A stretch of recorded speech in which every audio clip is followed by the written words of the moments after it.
Hi there. Happy Monday. Thanks for pressing play. Thanks for joining me. I've got the great Tim Wise joining me today and another awesome conversation with Tim. And then after that, I've got a catch up with our friend JL Cauvin, who's running for Congress. JL for NJ.com. You can jump ahead to my conversation with Tim, which starts at 35 minutes. And if you want to jump to my conversation with JL, that begins at 1 hour, 34 minutes. But like almost every weekday, I've got your headlines and a whole bunch of clips for you. It's time for the shit show. It's Pete's headlines and clip show. Get in on the shit show. Yeah, I'm not sure exactly where to start, but let's do it here. Meaning, I don't know what's the most important story today. It's Monday, but one of the conflicts, I should say, that Quid Pro Quo keeps taking credit for is peace between Cambodia and Thailand. Well, guess what? Thailand launched airstrikes into Cambodia today, as fighting broke out in multiple areas along their disputed border after both countries accused the other of breaching a ceasefire. At least one Thai soldier has been killed, 8 wounded in fresh clashes that have intensified. Adding, air support was called in to hit Cambodia military targets. So that conflict has broken back out again, but I'm sure that won't stop President Benchia from taking credit for it. He got, after all, the Peace Prize from the corrupt soccer organization FIFA sitting on his desk. There'll be jokes. All right. Other than that, I should mention more violence in Ukraine. Pretty horrific attacks. Russia attacked targets overnight with 241 drones and 5 missiles striking energy infrastructure, killing 2 civilians, according to Ukraine's Air Force and government officials. But 175 of the drones and 4 of the missiles were shot down, jammed, or otherwise destroyed. 65 drones hit targets in 14 locations. President Volodymyr Zelensky said the targets were peaceful Ukrainian cities and communities. Such attacks are happening almost every day and every night. He is in Europe to meet with European leaders while the U.S. is undercutting him and, frankly, all of Europe with a new security strategy that has created adversaries out of our allies in Europe. It's hard to believe or understand when will our great long national nightmare be over soon. Get some champagne, I hope. I don't know. What am I talking about? All right. Top Democratic lawmakers have seen footage of the video of the assassinations on the high seas from September 2nd specifically, are demanding that the video be made public and that it will provide transparency. Well, our DUI Secretary of Defense, Pete Hegseth, says that the Defense Department is reviewing the video. I mean, how much longer do they have to review it of the strikes of the alleged drug boat off the Venezuela coast to determine whether or not it will be released? The September 2nd attack and the decisions that led to it have come under growing scrutiny by lawmakers in recent days, prompting for calls of the footage to be made public. Let's see it, folks.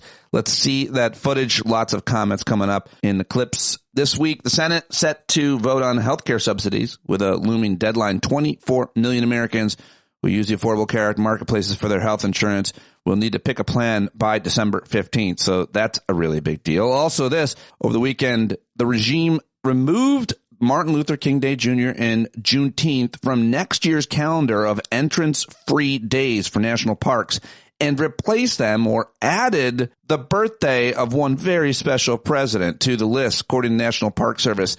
The regime continues to push back against reckoning of the country's racist history on federal lands, and it's absolutely outrageous and outraging. Also, over the weekend last night at the Kennedy Center, they had the, quote, Kennedy Center honors, and all of the nominees apparently were picked by Trump. And he hosted the event as well. The Kennedy Center is now regularly hosting Christian and conservative-leaning programming, including a red carpet premiere for the Christian Broadcasting Network's documentary, The Revival Generation, and a Christian Persecution Summit as well. It's also partnered with the Museum of the Bible to create a prayer wall for guests attending screenings of the movie King of Kings and held a prayer vigil for Charlie Kirk. So the Kennedy Center has become a white Christian nationalist event space, and, well, it's disgraceful. Yeah, that's what I wanted to say. And if you heard my conversation with Christian Finnegan Saturday, we touched on the just then breaking deal between Netflix and Warner Brothers, $83 billion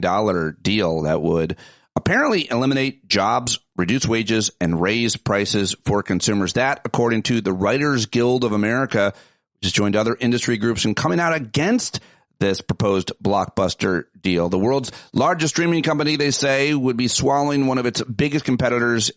It's what antitrust laws were designed to prevent, writes the Writers Guild in a statement. The outcome would eliminate jobs, push down wages, worsen conditions for all entertainment workers, raise prices for consumers, and reduce the volume and diversity of content for all viewers. Industry workers, along with the public, are already impacted by only a few powerful companies maintaining tight control over what consumers can watch on television, streaming, and in theaters. This merger must be blocked. Yeah. All right. SAG-AFTRA also says proposed pact raises serious questions about its impact on the future of the entertainment industry. The Writers Guild is against it. So I am too then. They speak for me. That's always the case in entertainment. And so we'll see what happens with that. Apparently, phony Soprano is insisting on weighing in on the deal as well. So he's going to have to get a cut of it somehow. All right. Those are your headlines. Limited for a Monday, I guess, but that's not a terrible thing. Let's get to the clips I've got for you, starting with Minneapolis and the Somali community and their allies there, which is all one big community in Minneapolis. Apparently very diverse city. If you haven't been there. And I want to start with their mayor, Jacob Fry, with an impassioned speech at a gathering over the weekend. Here he is. What you see is a visual representation of we have your back, and when you come for one of us, you come for all of us.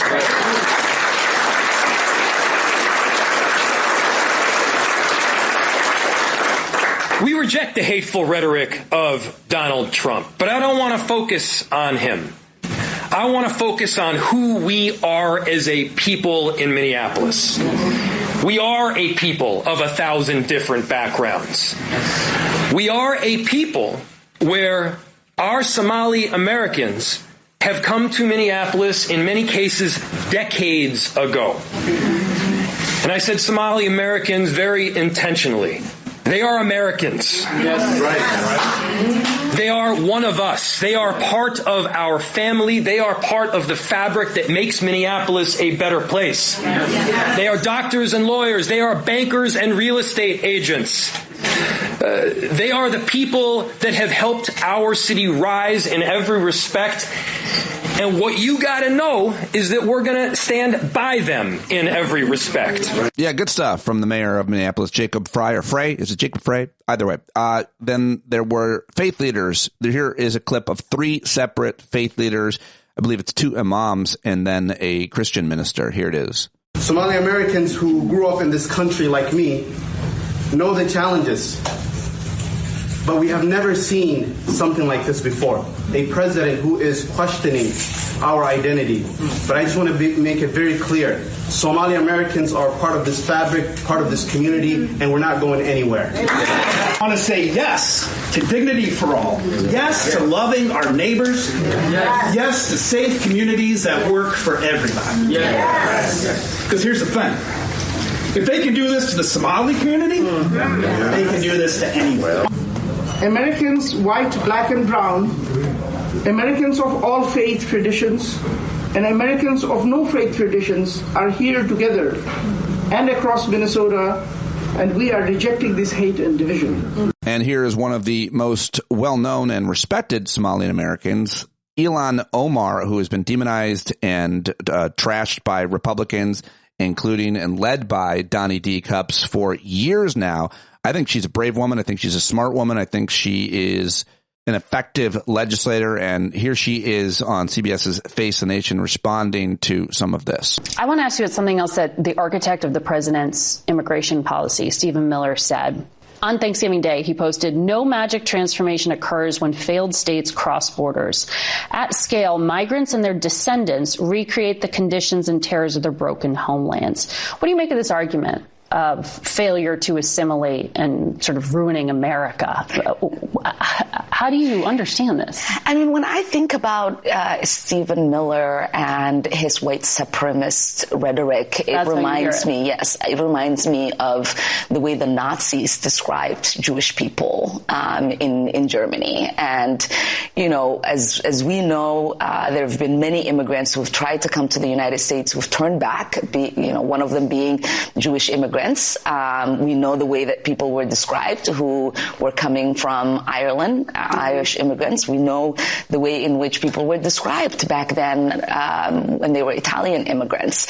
And to me, we're yes, of course, ethnically Somali. We are in this country as Americans. Yeah. We are citizens. We are productive part of this nation, and we will continue to be. All right, let's go from the attacks on the Somali community in Minnesota to Paul Krugman. And he was weighing in on some of the economic policies that are being levied. And I thought this was pretty good, despite Paul Krugman's regular stammering. Still, the information matters. That Trump has done on tariffs is a violation of international agreements. Mm-hmm. And that's how that's how we did tariff policy. It's always under the Reciprocal Trade Agreements Act of 1934. And we make deals with other countries. The White House negotiates them, then presents it to Congress for a vote. So the whole structure of U.S. trade policy was built around solemn agreements with other countries, which not only did Trump rip up, he didn't even try to explain why he was ripping them up. Donald Trump does not do solemn. But the point is then nobody, you're worried about what are the ways in which rule of law erosion can matter. One of the things I talk about sometimes, people ask about, what about debt? What about debt and deficits?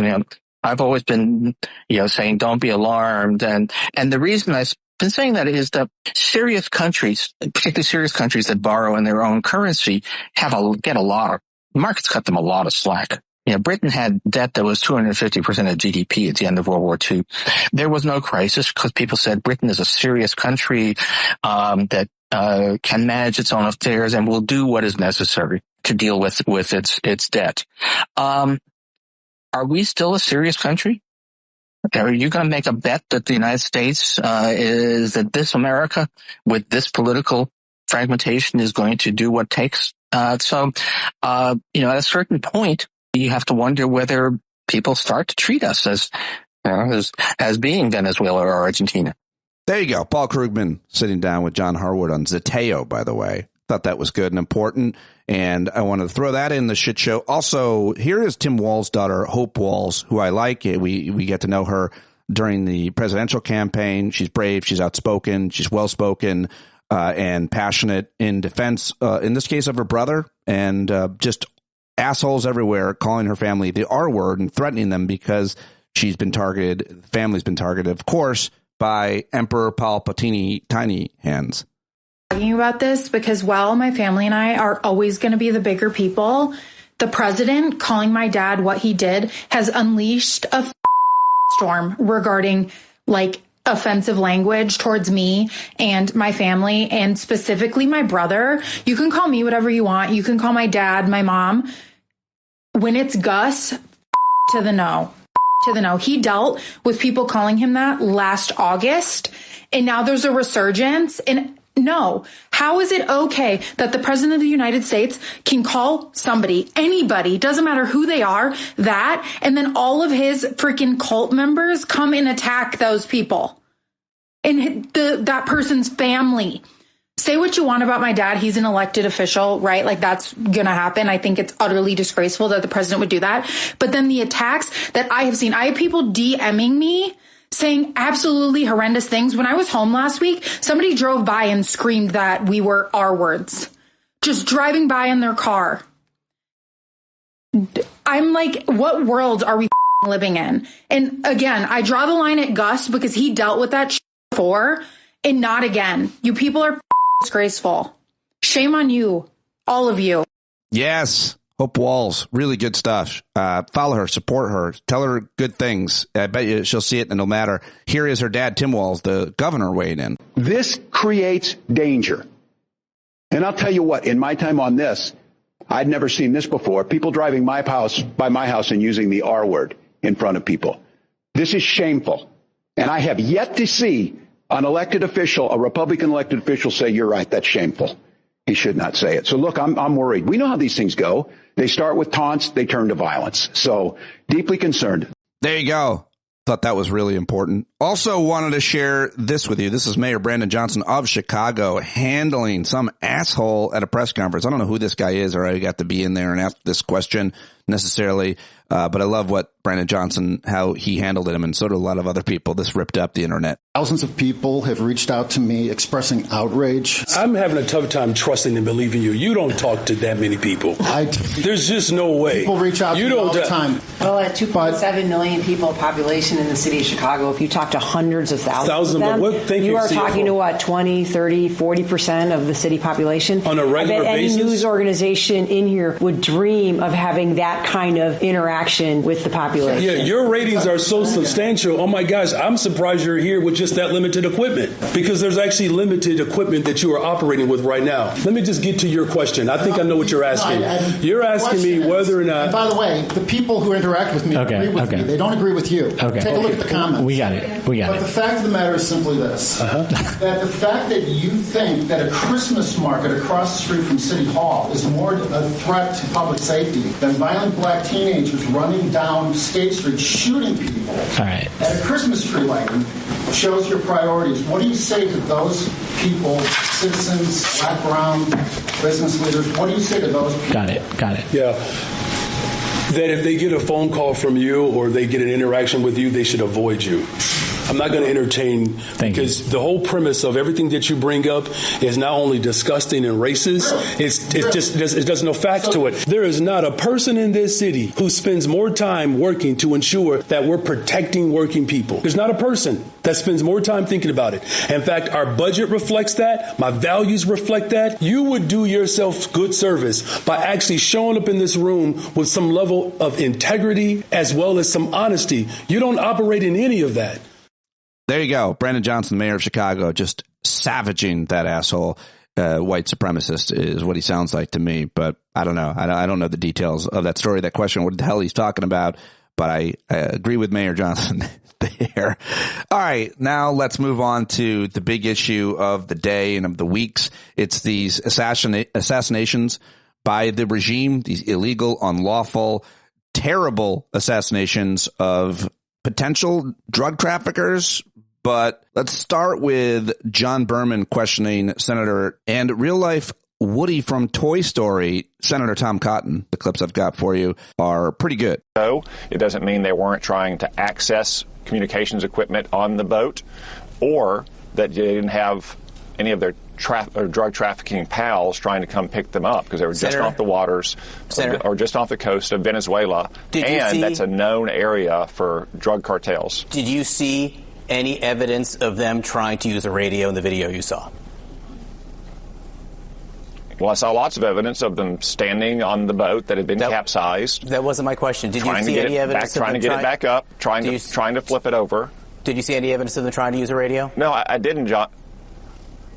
No, John, but they were clearly not incapacitated. They were not distressed. One guy took his T-shirt off like he was sunbathing. They were trying to get the boat back up and to continue their mission of spreading these drugs all across America. Did they get the boat back up? That's what they were doing, and that's why Admiral Bradley ordered the second strike.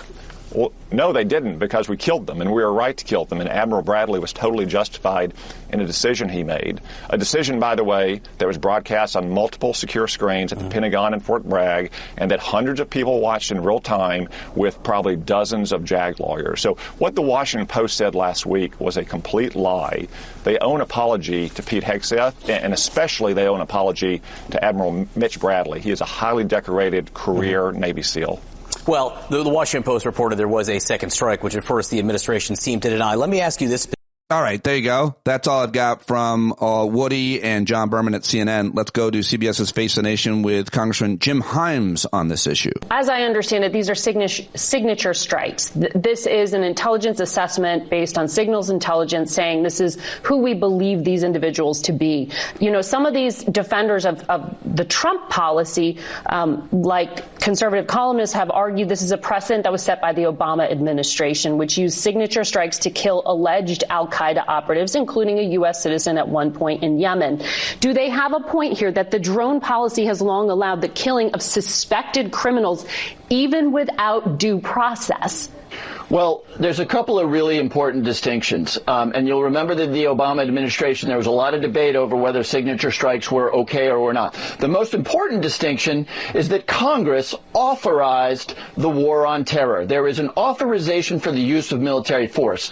The original sin of this whole thing, whether you think we should be wasting these guys or not, the original sin is that there is no congressional authorization. And then, in the Obama administration, they did have a list of individuals, right? Often high-value targets, or HVTs as we referred to them. And then the question was, if you have an HVT, a high-value target, in a Jeep in northern Pakistan, and there's a guy next to that HVT, you know, how do you feel about taking that strike? You want to take down the high-value guy, but what about the young guy next to him? Well, the young guy has an AK-47, and the young guy was actually arranging for the transfer of explosives. You have that conversation, and then you decide whether you're going to take the strike, right? Now what we're doing, and again, I don't think that there's a list of individuals anywhere. They're just saying that boat is carrying drugs, and even though military is not authorized by the Congress of the United States, we're taking out the boat, and we don't give a damn about who's on it. All right, we go from CBS to NBC's Meet the Press, and Kirsten Welker had Senator Adam Schiff on. I thought this was a good clip and had more context from a former prosecutor. Let me start on the boat strikes, what I was just discussing with Senator Tom Cotton. You heard his robust defense of these strikes. He says that they are lawful. Let me put this question to you, Senator. I know you haven't seen the video, but based on what you know, do you believe these boat strikes are legal? No, I don't. They're unlawful, they're unconstitutional, and killing two people who are shipwrecked at sea is also morally repugnant. I agree with Tom. We should do everything lawfully that we can to stop the scourge of drugs coming into this country, but this is not at all lawful or constitutional. And frankly, if the Pentagon and our defense secretary is so proud of what they're doing, let the American people see that video. Let the American people see two people standing on a capsized boat or sitting on a capsized boat and deliberately killed, and decide for themselves whether they're proud of what the country is doing. I can't imagine people will be proud of that. And as you pointed out, the Manual on the Law of War makes it explicit that killing people who are shipwrecked is illegal, is a violation of law. And the most troubling thing I heard from Senator Cotton was when he said he really didn't matter what these people were doing on that capsized boat, whether they were signaling their distress and asking for rescue or what they were doing. It does matter. It does matter. And, you know, one point I would share with him, and that is I also think that all of these strikes are unlawful. They're a form of extrajudicial killing. These boats are not invading the United States in an armed assault. They're thousands of miles away. Some of them, maybe even this vessel, if reports are accurate, wasn't even heading to the United States. And for us to be engaged in this kind of unauthorized campaign of extrajudicial killing couldn't be, I think, a more clear violation of the law. The fact the administration may put a group of organizations, terrorist, narco-terrorist organizations, on a list doesn't change the legal ability, doesn't confer on a president the ability to kill them at sea. You can put anyone you want on a list. It doesn't make it lawful to say I can now kill them. And one final point, they've been very fast and loose with whether they know exactly who's on those ships or they're just saying they're associated with a terrorist organization on a secret list. And we need a thorough investigation to find out what the orders were, whether it was to kill everybody in an organization without knowing specifically who these people were or what the situation was. Senator Schiff. All right, there you go, Senator Schiff on NBC's Meet the Press. Now let's head over to CNN State of the Union. Dana Bash had a veteran and Senator Tammy Duckworth on.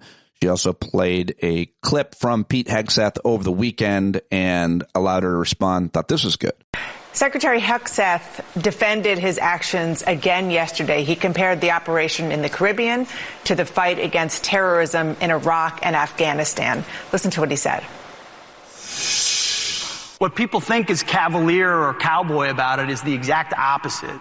These are the most professional Americans going through specific processes about what they can and cannot do, understanding all the authorities, all the laws of war, all the capabilities, and applying it to deter our adversaries. The catch and release program of the pat them on the head and release them so they can go back to the fight didn't work in Iraq and Afghanistan, and it's not going to work in the Caribbean. Like Secretary Hegseth, as I mentioned, you are an Iraq War veteran. What's your reaction? Well, there was actually a vote by Congress to put us at war in Iraq and Afghanistan. There was no such vote. There was no such debate here in this situation. So the fact that we do have professionals, our military men and women are the utmost professionals. The problem is they've not been authorized to be at war. And by the way, the individuals in that vote were not even aimed at the United States. So everything that they've done has been illegal. It's illegal under international law. It's illegal under the Geneva Convention. And it certainly is even illegal under domestic law. It was essentially murder with that double tap strike. I mean, that's a very strong statement. Murder. Does that constitute a war crime? Is that what you're saying? It is a war crime. It's illegal. However you put it, it's all illegal. Look, Dana, I've been shot down behind enemy lines. Under the laws of war, if a pilot bails out, he gets shot down, he bails out, he's in a rubber dinghy in the middle of the ocean. Under all the international laws of warfare, you are supposed to help render aid to that individual. Even if they have a radio and they're calling for their side to come pick them up, you're not allowed to go back in and kill them. Even if you know that they're going to conduct future operations against you. That's the Geneva Convention. And so everything that they did here was illegal. In fact, the two survivors were clinging to half of a boat in the middle of the ocean and had no access to a radio per the Admiral's briefing. And so, yes, all of it's been the whole operation is illegal to begin with. Yes, the whole operation is illegal to begin with. And for more on that, let's go to an expert. This is lawyer David Cole at Georgetown, and he was on Democracy Now! And I think that his opinion probably matters because, he's a former national legal director of the ACLU and a professor in law and public policy. He knows a thing or two. Entire operation from the outset is illegal. It is not legal to engage in premeditated targeting of people because you believe they're engaged in criminal activity.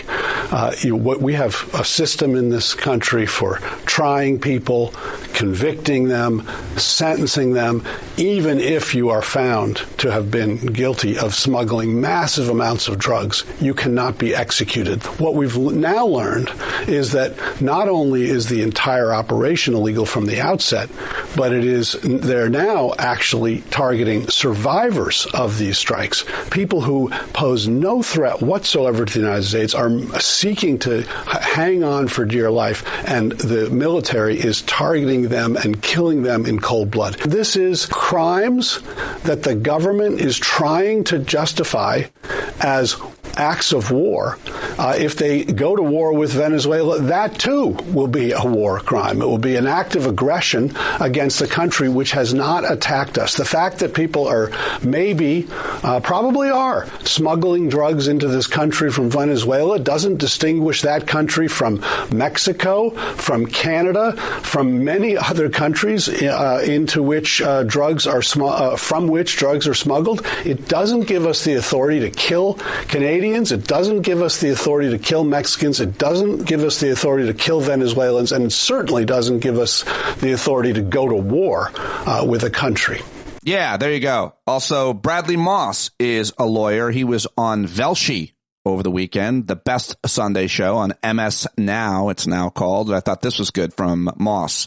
No debate when it comes to what happened with that second strike. And I'm not even going to get into the nuances of was the original strike lawful. Lawyers far smarter than me can, speak for hours on that. The second strike was clearly unlawful, and we got verification on that from these members of Congress who came out of seeing that video, which a lot of us still want to see. That basically it's another 40 minutes after the first strike before they even hit the boat again. It's capsized. It's on fire. It's two guys left bleeding, trying to basically not drown. I don't know who they are. Maybe they are super narco traffickers. Guess what? Under federal law, under the rules of engagement for DOD, under everything we've had in place for decades since World War II, those individuals are no longer part of a combat unit. They are survivors that are supposed to be rescued. You can interrogate them, have fun. Maybe we'll get some great information, but you can't kill them like that. To go to Tom's point, this is not what you think of, the sort of the cabinet of rivals you'd have thought of from the Lincoln day or even from Obama's first term. This is the cabinet of dunces. These are a bunch of childish grown adults who are way too online, saying things to generals like FAFO as if they're my teenage daughter. No, you're a grown man. Act like a grown man being Secretary of Defense. Comply with the rules, comply with the law, and stop posting on Twitter like you're 12. Yeah, good stuff from Bradley Moss. Also on that panel was Tom Nichols, who's an expert, and I thought this was really good. Shared this on my social media, and a lot of people sharing it. This is what happens when you don't actually lead a movement. I know that the MAGA faithful think of themselves as a movement, as a political force, but in fact, it's a cult of personality surrounded by a bunch of very childlike grifters who are acting like kids who've been let loose in a candy store. One of the things that's so striking about all these people is not just how amateurish they are, but how completely unfocused they are. They seem to have no other interest in when you mention the president's agenda, Ali, who could know what that is? The agenda seems to be line your pockets, please Donald Trump, don't get fired, and take the government jet to go see your girlfriend. One of the things that's so striking in this report is how adolescent, how juvenile all three of these examples are. You have someone who is in charge of the Department of Homeland Security playing cowgirl dress up. You have the FBI director whining, well, I get to have a girlfriend. I can go see my girlfriend. Can't I? It's so cringe-inducing. And you've got the Secretary of Defense acting like a kind of bully who's been put in charge of his high school and just wants to yell at all the teachers and saying things like, I've been exonerated, when in fact he hasn't. The opposite has happened because he's reasoning and arguing like he's about 12. This is really bad. It's literally the opposite. Yes. Literally the opposite, Velshi says. And now, finally, for some jokes, and they are brought to you by the boys at Saturday Night Live's Weekend Update, which was live this Saturday night. Here it is. President Trump has not yet won the Nobel Peace Prize, but this week he did win the equally prestigious Soccer Peace Prize. At yesterday's World Cup draw, FIFA actually invented a fake peace prize in Trump's honor. And that's why the trophy shows Trump's gnarled hands dragging the entire earth into hell. The World Cup draw was held Friday, and Team USA will first face Paraguay. The U.S. team is heavily favored to beat Paraguay with the help of their star players, Ice. On Monday night, President Trump made hundreds of posts on Truth Social, including conspiracy theories, attacks on Democrats, and even a video of his cameo in Home Alone 2. Which I hadn't seen in a while, and I have to say, the dialogue, it hits different now. Check it out. Excuse me, where's Jeffrey Epstein? Down the hall and to the left. Thanks.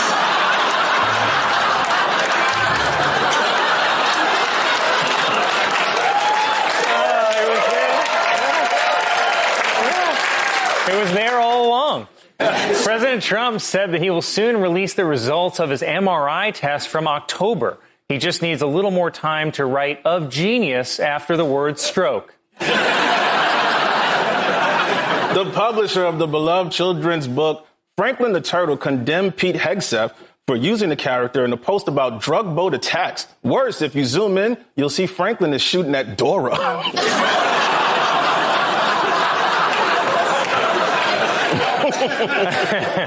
House Democrats this week released pictures of Jeffrey Epstein's private island home, and honestly, it's not as nice as I remember.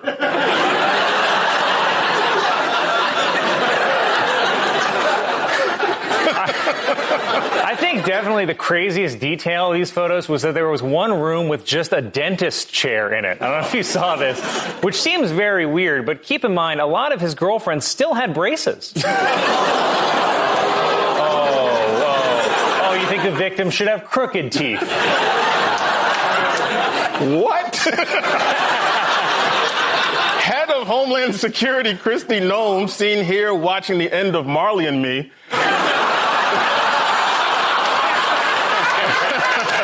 Kristi Noem celebrated her birthday last week at a Mexican restaurant where she enjoyed her favorite food, line-cooked spit. First Lady Melania Trump has unveiled the theme of this year's White House Christmas decorations: jackhammers.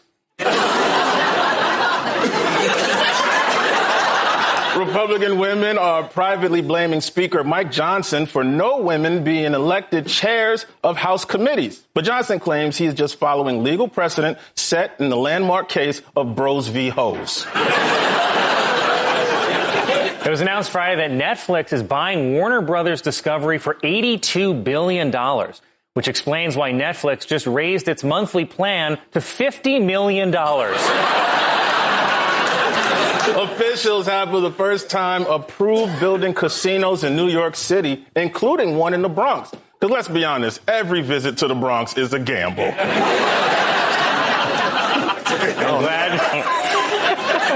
Glad you said it.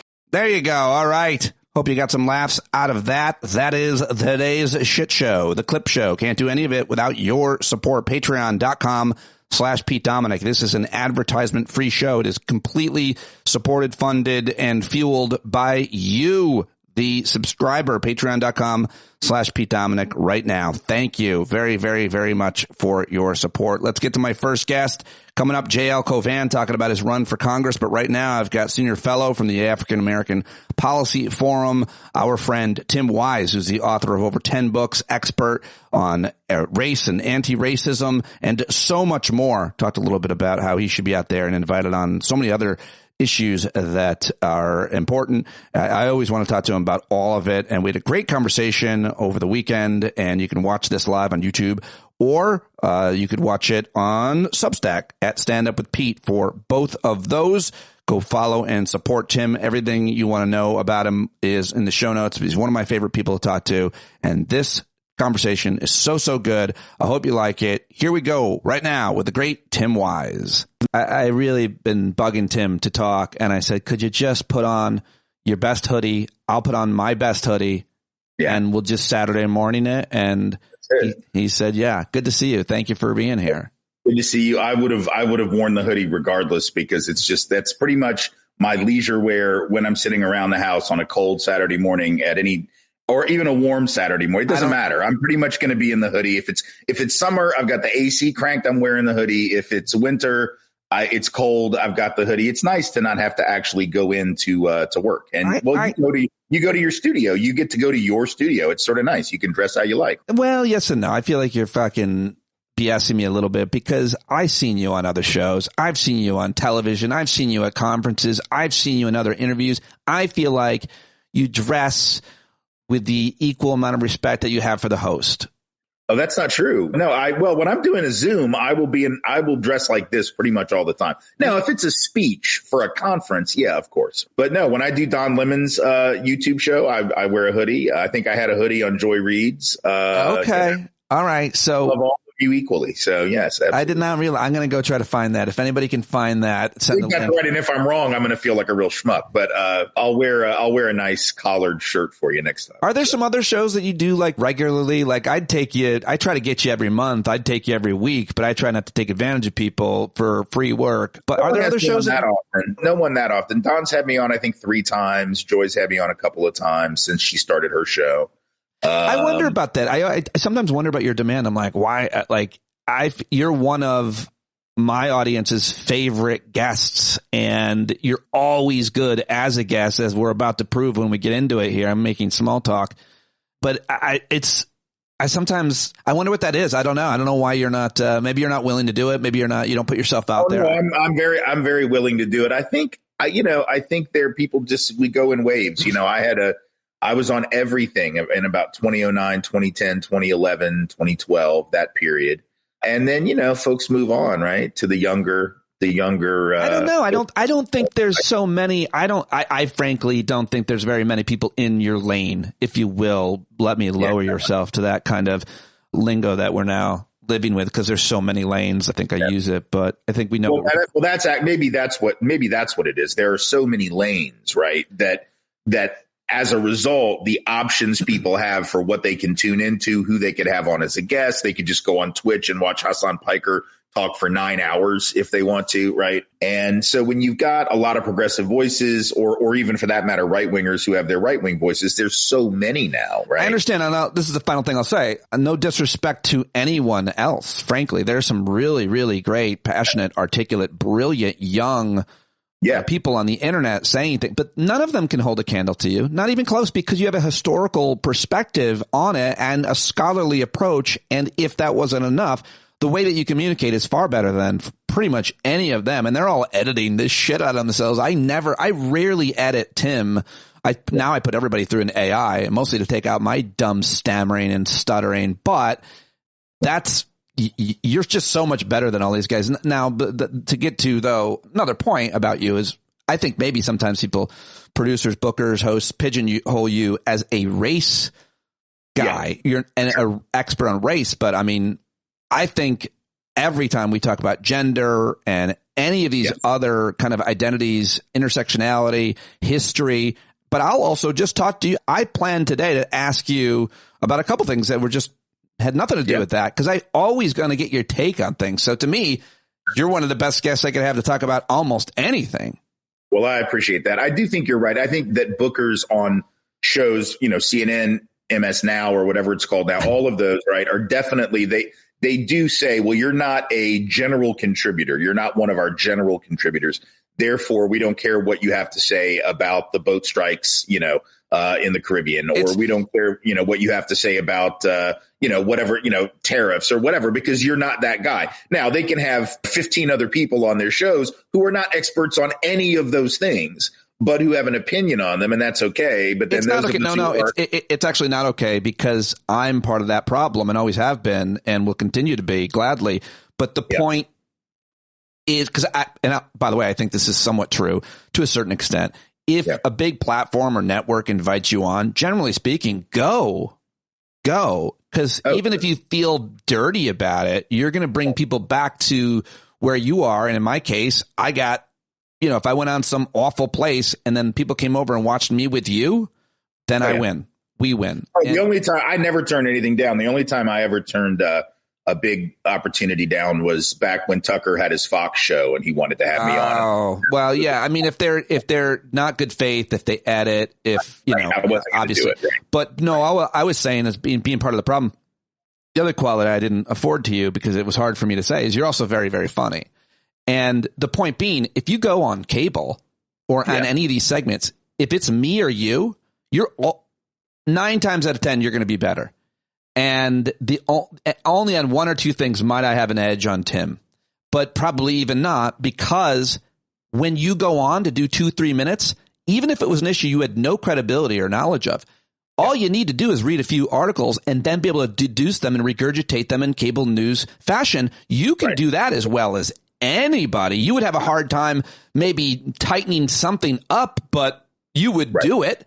You do it. And so if it were on these boat strikes, I absolutely would rather get your take on it than some other general contributor's take on it, because you're going to be original and thoughtful and smart and funny and historical and credible and look at it from a vantage point that one of these other contributors wouldn't. So you should be on commenting on everything that I or other people are unfortunately asked to comment on. I think I need that whole riff that you just did as a blurb on my website, or I need to walk around with that like as a placard. That was very kind of you. It's the weird thing, because it's hard to get through to break down a producer or booker's idea. And it's been a good thing for me, because sometimes they think like, if we got to talk about like comedians and free speech or something, there's only these 3 guys. Right. And I'm one of them. Or even like with Audience Warm Up, I was so much in that lane on the comedy politics shows. They're like, there's only 3 guys. And I'm just like, there's a ton of other people. And by the way, a lot of them aren't in my category. But in this case, to you, that's what I feel about you, which is a good way of getting into asking you about some of these other issues that aren't necessarily about race. Obviously, I want to talk to you about the obvious, the Somali nonsense, horrifying stuff. And yesterday, our commander and thief got rid of free admission to parks for MLK Day and Juneteenth, and made free admission for parks on his birthday, which is the most outrageous caricature. We're going to get to those two in a moment. I'm sure Tim has plenty to say about them, but I did want to ask you about your feeling on these boat strikes. And the reason why I want to ask you about it is because you and I were talking back during the Iraq war, during the Afghan war. We talked about torture. We talked about war crimes. You can speak to that. And I just think this is such a horrifying thing that is continuing to happen, that we're blowing up, I think, unarmed boats. We don't know who they are. And then we're killing them if they're still there swimming, shipwrecked, which is, and I just wanted to get, your take on the philosophy behind that, and the fact that a certain percentage of Americans have no problem with that. They also didn't have a problem with torture, which I think is different, but still, what are your thoughts? Well, our DUI defense secretary, Pete Hegseth, is a mass murderer. That's what I think. I think the president of the United States is a mass murderer, not even a war criminal, because we're not at war. There's no declaration. You can't be a war criminal when there's no war. The fact that you say you're at war with people doesn't mean this is not an actual armed conflict. It is not recognized as such. It has not been authorized as such. And so this isn't a war crime. This is just mass murder. That's what this is. This is Pete Hegseth wanting to turn, the world's stage into some kind of video game. And Donald Trump all too happy to let that happen. And let's be clear, this is not unconnected to race, because you and I both know that there is no way in hell that they would bomb boats. If there were, crafty Nova Scotian fishermen who were bringing fentanyl into the United States, right? Coming around, the edge of the country, coming in and bringing fentanyl from Canada. There's no way in hell that they're going to be bombed. They might be arrested, they might be stopped, they might be prosecuted, but they're not going to be bombed. This is what we do to brown people and or black people. It is something we do only to those who we view as fundamentally inferior to us. The reality is that the vast majority of fentanyl in this country and other drugs, especially fentanyl, is being cooked up right here in the United States. We're not going to go bomb. We didn't go bomb the rural areas where they were cooking up meth when meth was the big thing in the early 2000s. We didn't do that. This is the kind of thing that we only reserve for people who we believe to be inferior. And there is a color-based scheme to that. So it's mass murder, for which these individuals ought to be prosecuted, not just for war crimes in The Hague, but literally by whatever international body or national body could be used to prosecute them. And not just for war crimes, but for actual homicide. That's what this is. It's sadistic. And they take a pleasure in it. That is so. This is the thing that I think is so troubling. It's one thing to believe that the drug problem requires a militaristic response. I think that's absurd, but we could have a conversation about that as a matter of public policy. But whether it's this or whether it's immigration, where, again, you can have a more restrictive view about what our immigration policy needs to be, and we can have a conversation about that. But when you take a sadistic glee in harming people, when you take, yesterday, I don't know if you saw the clip. This is the only way I can interpret it. Tom Homan was speaking at a Turning Point event, I think it was. And he said something, which I don't happen to believe that he believes, but he said in front of these Turning Point folks, that's Charlie Kirk's old organization, said that he doesn't want anybody to get hurt, whether that's ICE officers or quote unquote illegals. And somebody yelled out from the audience that he was a traitor. Now, I have to assume that that's because he said he didn't want quote unquote illegals to be hurt either. In other words, how dare you care whether we hurt them? The sadism of Stephen Miller, Nazi Ferratu, who, only comes out at night when the sun is down from his crypt that's why they're building the East Wing, I think, to allow for him to have this ballroom is for him to have a place for him and I don't know what you call, it's not a coven when it's vampires. I don't know what it is, but what a gaggle of well, it's got to be high. It have to be high ceilings so that he can sleep at night as he hangs from them upside down because he's a bat. That's right. And they have to have very good blackout shades. I don't know what they're going to do with those big ass windows that they're constructing, but in any event, the sadism that he manifests every time he opens his mouth, it's not just that he views things differently, perhaps from how we do, clearly. But he just takes such glee in hurting people. Right. As do those TPUSA folks with Tom Homan, as I think Pete Hegseth does. That's the part that I wish Americans would understand. We can have disagreements about policy. That's how politics operates. It's fine. Well, right? But there's a difference between disagreeing on policy and disagreeing on the fundamental ways that we ought to treat. When you drag children away from their mothers and they're screaming in the street, when you launch a raid on an apartment building in Chicago and bring children out in the middle of the night half naked and put them in cars for hours before you figure out, oh, there's actually nobody here that's broken any law. Right. That's just sadism.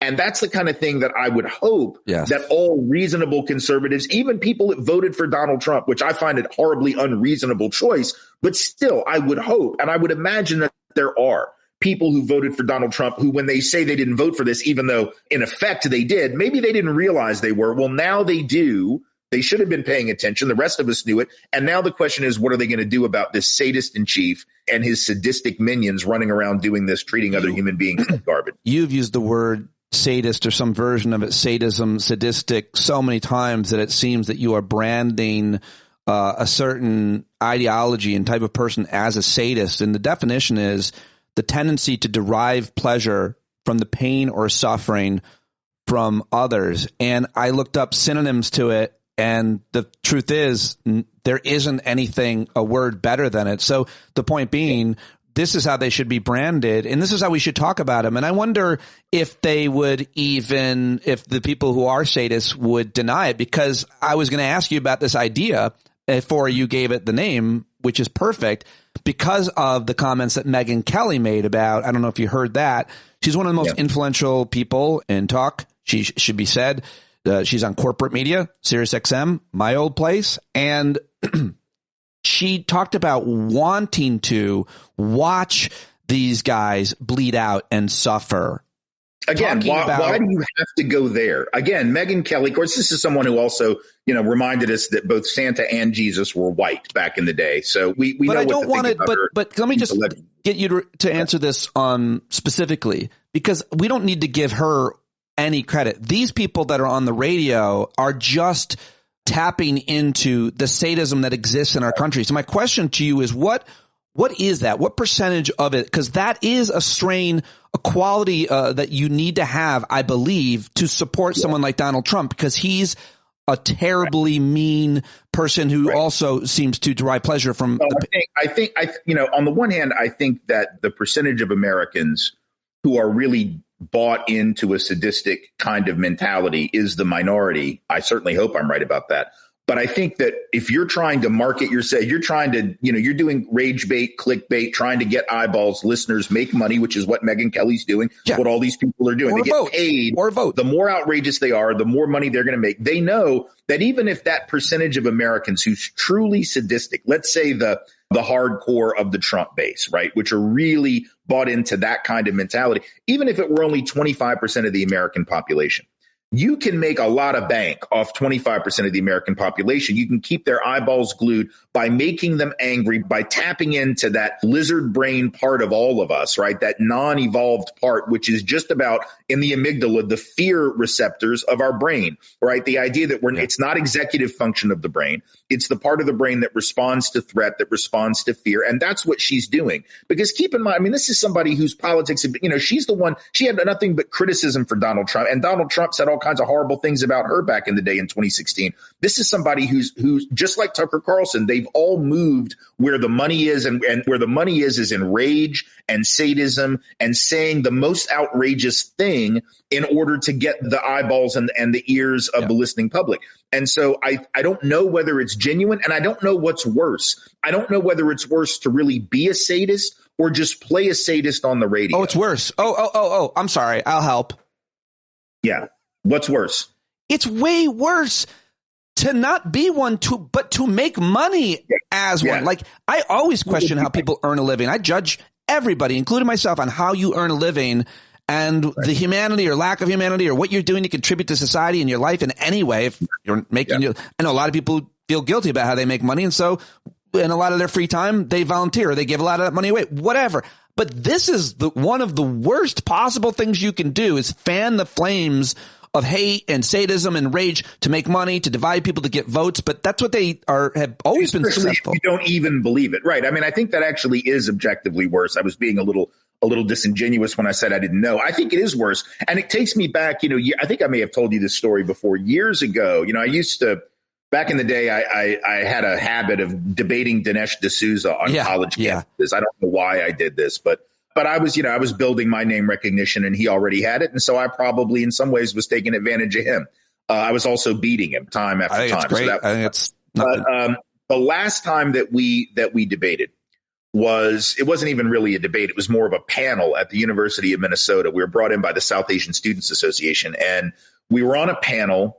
And afterward, and we had gone at each other at that point for, 6 or 7 years, at least once a year, 8 times in all.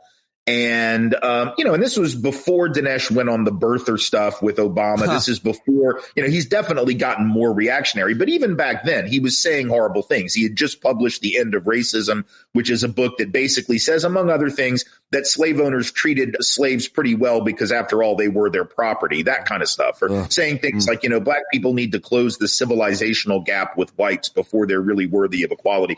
So he was saying horribly racist things, and I was going after him in these debates, and it was pretty contentious. I certainly didn't consider him a buddy, but we got back to the hotel, and we both had to talk to the clerk at the front desk for some reason. And I was just being polite with him, making small talk, and he said, Tim, you and I really ought to figure out a way to take this on the road. Like, just go to the Ivy League schools where they'll pay us really big money.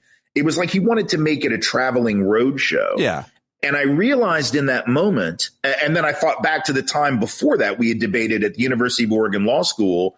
And afterward, I had throttled him so badly that one of the conservative students, or a couple of them, came up afterward and they were like, why do you do this? This is what they said to him. Yeah. Why do you do these? And he said, well, I think it's very important to come and support conservatives beleaguered on these liberal campuses. And they were like, please don't. You're not helping. So he knows that he's losing these debates.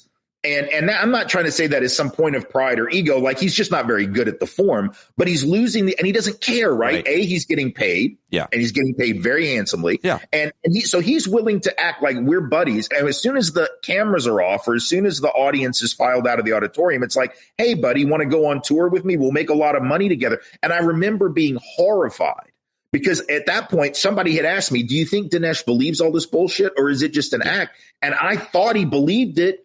But I don't know. And that scares me about it. If I don't know, I would rather deal. I would rather deal, I'll be honest, with Nick Fuentes, who I think is an honest, dyed-in-the-wool Nazi, than somebody who just pretends. Nick is not pretending because he started that shit in the dorm room at Boston University or whatever when nobody was listening to him. And he's still saying it. He is authentic and dangerous as hell, but he's not disingenuous.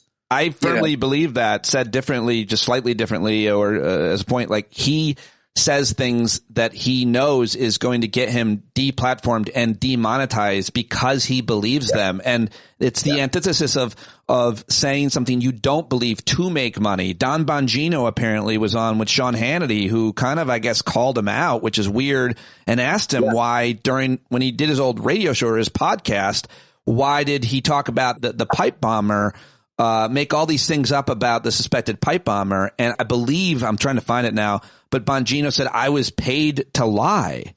But he said I was paid for my opinion. He didn't quite say, but it's just like read between the lines. He's basically saying I was paid to say whatever my audience wanted to hear. I didn't have to actually do research. I didn't have to and therein lies the problem, a huge problem on my mind that I've diagnosed over and tried to which is that the right wing media guys say whatever they want, and it creates an ideology, and then it creates a candidate, and then that candidate, Ron Johnson, for example, in Wisconsin, becomes a senator, and then that senator who loved this radio show and became this person because of Mark Levin goes on Mark Levin's show, and Mark Levin yells at him for not being able to govern. And it's because Ron Johnson is trying to point out the difference. It's different to govern or to be in government than to be on the radio saying shit that has no consequences but to divide and get ratings. And then they can't get the job done, i.e. Don Bongino in government right now. And now he's got egg in his face, or I guess he doesn't, because who gives a shit about this whole pipe bomb thing and everything else? Right. No, I think that's the crux of the problem. And so getting back to the sadism piece, what we have is a cultural problem in not so much between left and right. This is only tangentially about that. This is really about the character of the conversations that we have in the country and, yes, and the need for this ever increasing level of rage and hostility. And I will be honest, you know, I know that I've contributed to it at times. We all have contributed. We've all fed into that sort of rage machine. It's very rare that a person doesn't. Because in an environment where you don't get attention unless you raise your voice, you don't get attention unless you come up with the snappy one-liner or whatever it is, you end up playing that game. But I think at some point, and it needs to happen very soon, we're going to have to figure out a way to get back to having real conversations, actual discussions, the kind of stuff. If you recall, when Jon Stewart went after Tucker and whoever it was years ago, before John was even as big as he is now, on what was it, Crossfire, right? This is back in 2004, whatever it was, 2005.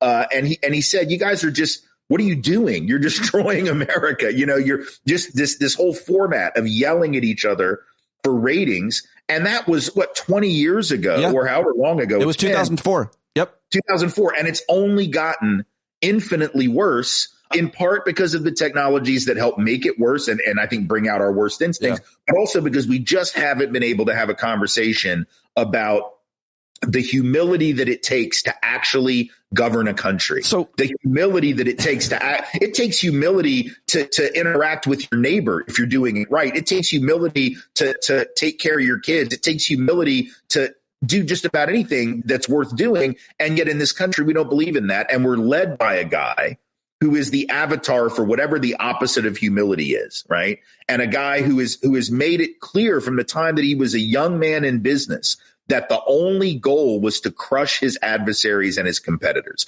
His dad taught him that, and that was his mentality in business, and he's brought that into the governing of the country. That is what is poisoning the culture. It's that mentality that it is absolutely zero sum, that there's no way that we can do what's best for the whole country. In fact, Donald Trump basically makes it clear that the only polls he cares about are the polls that show how he's polling with Republicans, with those who voted for him. If you didn't vote for him, he doesn't care what your view is. As long as his ratings with Republicans are in the 90s or high 80s at the very least, then he's okay, because everyone else is an enemy. Everyone else is an adversary.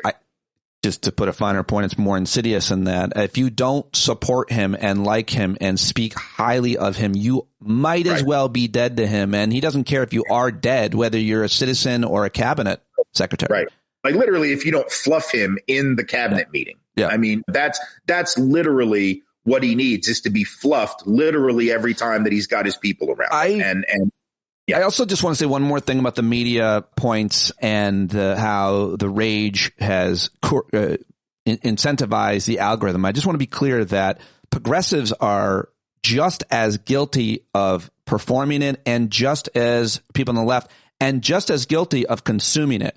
I am always there for a clip that says Tim Wise destroys Ben Shapiro. And so is every other liberal minded. We want to see, and what that's doing to us is really important, because I just had something. I'm not at all bothered by this, but I think it's illustrative of what we're talking about. This guy, Aaron Parnas, I don't like this kid. I don't know anything about him, but he's got a massive following on social media. And I think he works with the Midas Touch guys. And the thing I don't like is the way that he posts without attribution to anything.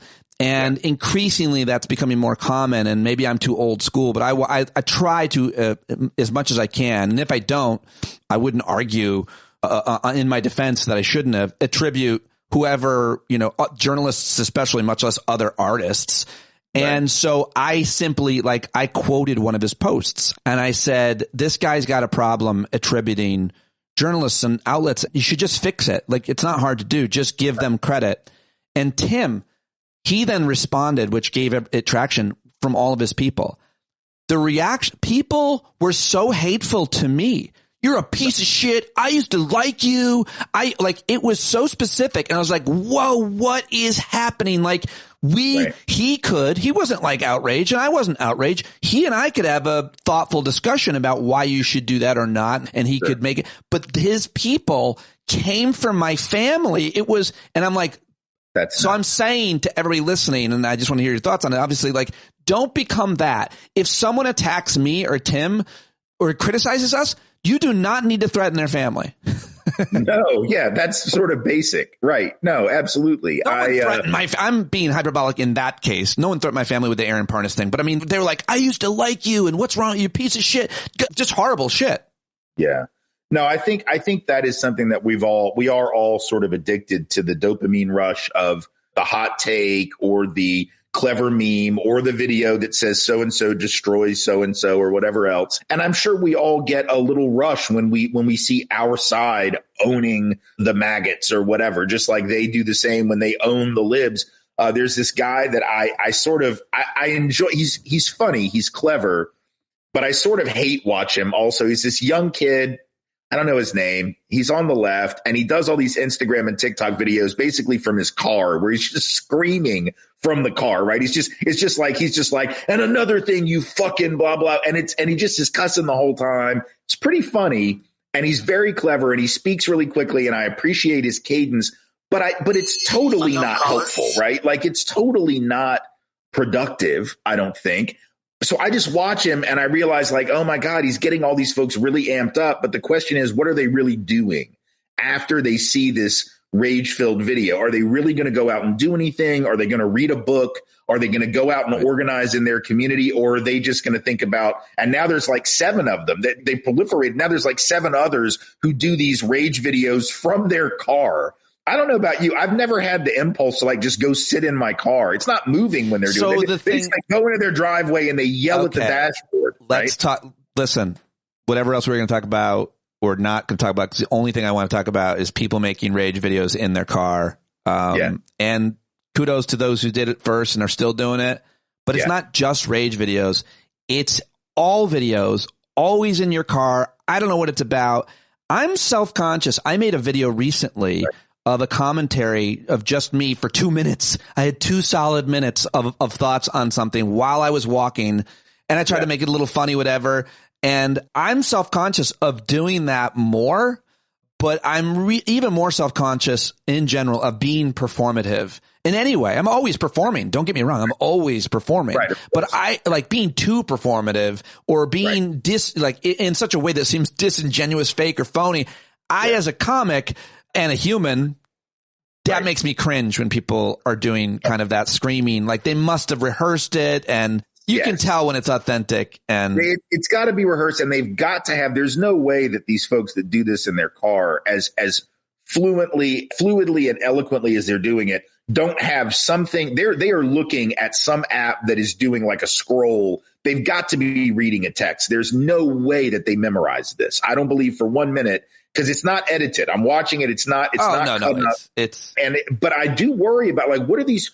If I walked out of my house and sat in my car and just started screaming, I think the neighbors would call the cops. Or if I went to the Costco parking lot and I'm yelling at that cannot be the sum total of our politics. I'm sorry, but you could wake up, be half asleep, Tim Wise, and do a better 5 or 10 minute rant, much less 2 minute rant than almost everybody we watch. So the fact that you don't do it is actually the problem. Like, we're criticizing and making fun of people who do it. Meanwhile, the best of the best is like, nah, I don't want to make any videos and post them. I'm too special. Yeah.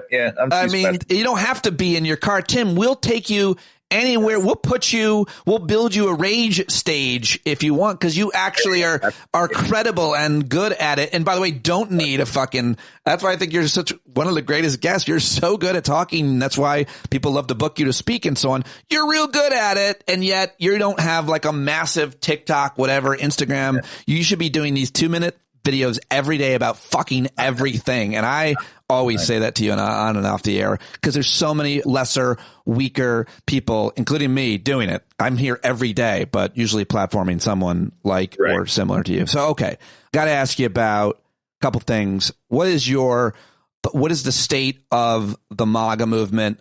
How are you referring to it? We see this fracture. We see this divide. I'm calling it hoods off. Somewhere you inspired me probably with that. But like from what we've seen and what you've seen of the American right and covered it your entire career and life, and me too, we've seen a lot of changes. Now there is a fracture, I believe, and a lot of other smart people I think do as well. How are you seeing it? What terminology would you use? Where do you see it going? I would call it, by the way, to be a little bit more specific, the kind of Nick Fuentes hoods off. And the phrase I'm using that I think is most accurate is not Nazi or fascist, but Christian white nationalist or Christian white supremacist.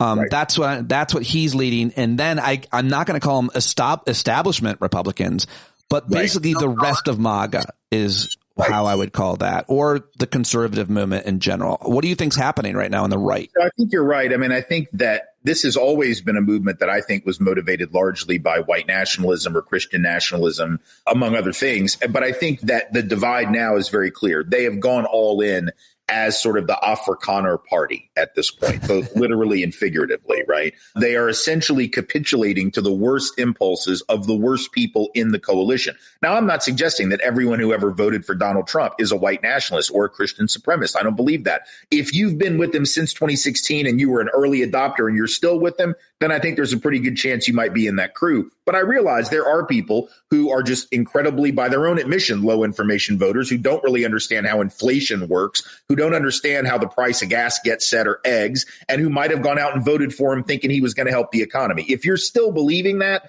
then my guess is it was never about the eggs or the gas. There are people who were jumping off of that train. The polls certainly suggest that. Some of the more recent elections certainly suggest that. We just had a special election here in Tennessee, in Nashville, in a district that unfortunately I am not in. It's just down the road. That Trump 22 district is now went for the Republican by only 9 points. That happened because a bunch of the counties that are part of that district shifted to the Democrat. And that includes counties that are still very Republican, but there are people in those counties that are like, yeah, this is not working out the way we thought it was going to work out. So I do want to differentiate between those people and the hardcore, but the hardcore of the MAGA base absolutely, positively are more in the Nick Fuentes and Tucker Carlson camp, the far, far right, the white nationalist, Christian nationalist camp, than they are, the Scott Bessent, Treasury Secretary, tariff camp. That's not really their thing.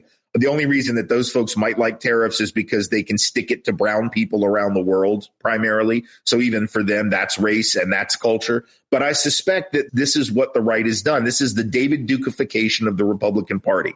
And as someone who was involved in the defeat of the actual David Duke 30 years ago, it really pains me to acknowledge that David Duke lost that election, but won the larger war, because now what the Republican Party is saying in its MAGA version is precisely the kind of stuff, and actually more extreme than what David Duke was saying in 1990 and 91, when he was still having to play games and he was still having to downplay the white supremacy and act as though that wasn't who he was. And now here you've got a president who is calling entire swaths of the country garbage because they happen to be from Somalia, or saying we're going to revoke, the favored status for Haitians and kick them out and keep them from coming. And we're going to keep all the trash people, quote unquote, out of the country. And now they have State Department documents worried about the de-whitening of Europe. I mean, they're just openly saying these things now in ways that no Republican Party candidates or leaders in the last 30 or 40 years had been doing. They're not dog whistling anymore. This is all bullhorn politics,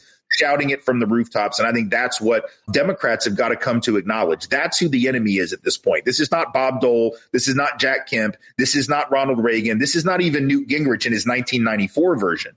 It is a politic that is far more noxious, poisonous than that. The white Christian nationalist, my friend Will Judy in the chat, who runs Secular Houston, great organization. If anybody's in Texas, calls it Christo-fascist. I just don't like the word fascist because I think people don't know what it means. And I think it's easier to say white, Christian, supremacist. Anybody can figure that one out. And also, I see the movement as very Margaret Atwood's Handmaid's Tale, Gilead. That's what they want. And we need to include words that signify that they're also marginalizing women. They don't want women to vote or have reproductive rights.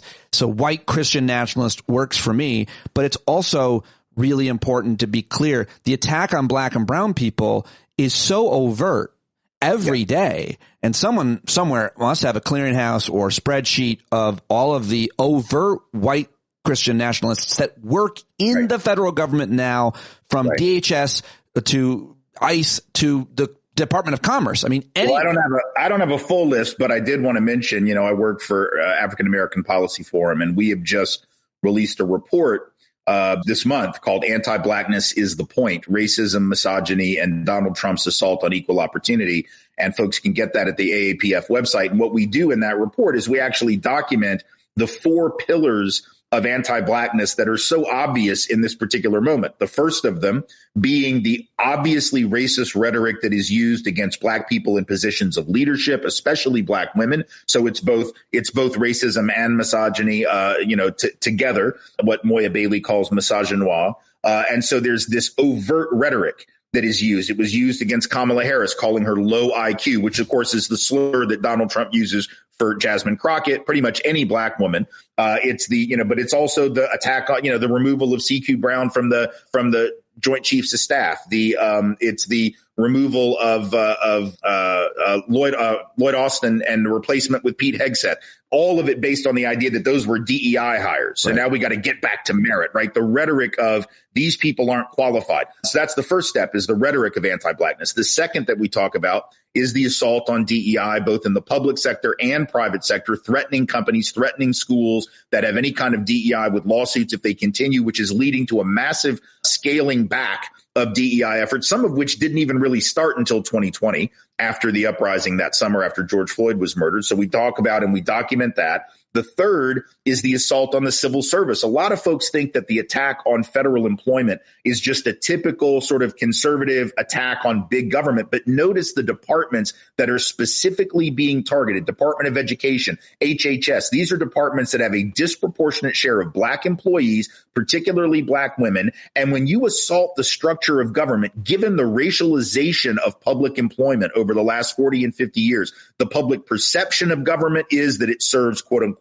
those people. The public perception is those are the people who work in it. And of course, disproportionately, it is black folks and brown folk who you will find in the state sector because of discrimination in the private sector over decades and generations, which has disproportionately led them to be in civil service. So when you attack that, it's not just trying to reduce the size of government. You are actually assaulting black opportunity. There are 300,000 black women who lost their jobs between January and August because of the combination of the attack on civil service and federal employment and the attack on DEI disproportionately. So that's a third pillar of anti-blackness. And the fourth is, of course, the assault on black history and black memory, whether that's K-12 book bans, whether that's the Naval Academy banning books by black authors and also by some white authors like myself that talk about racism, whether it's the removal of artifacts and narratives and exhibits from museums like the Museum of African American History and Culture in D.C.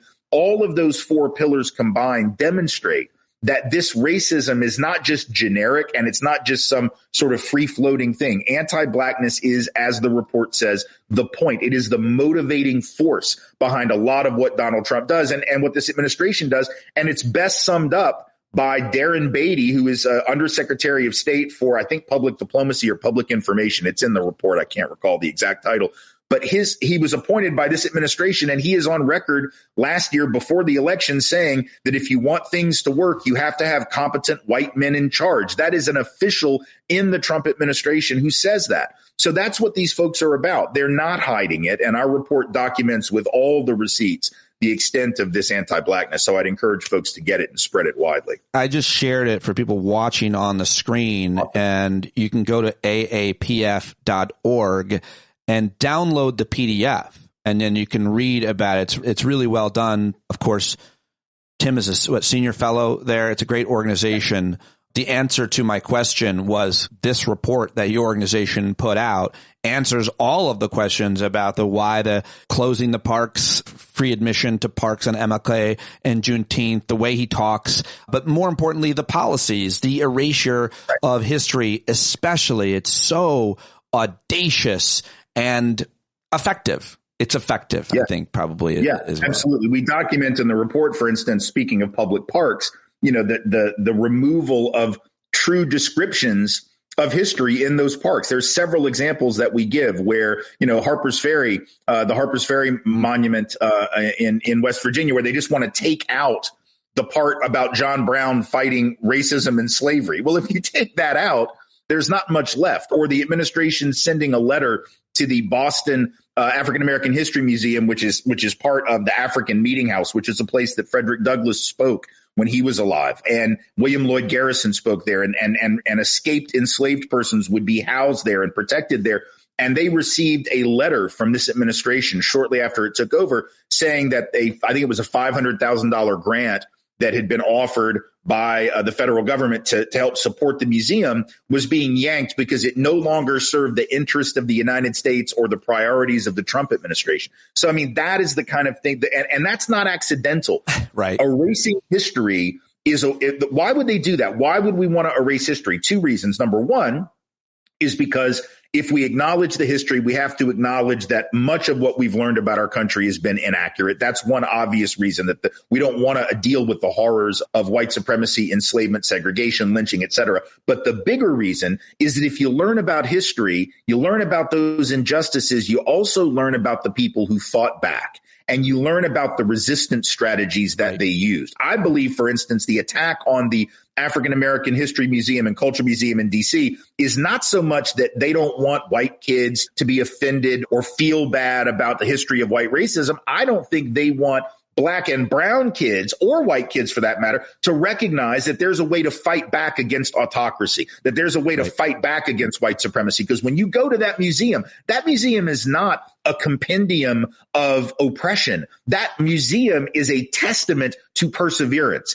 That museum is a testament to meritocracy, Black excellence. It is a testament to Black folks and non-Black allies of Black folks fighting back and surviving against all odds. And that's what they don't want people to see. So that's why they want to erase the history, because if people learn that history, they might mimic it and fight back against the nonsense that's happening now. Yeah, mostly talking about Black Americans, African American policy. What's F stand for? What's that? What's your organization? African American Policy Forum. Forgive me, but I just want to ask you before I leave, what about the attack on brown people, specifically like targeting them and pulling them out of their cars and chasing them and anywhere that they work?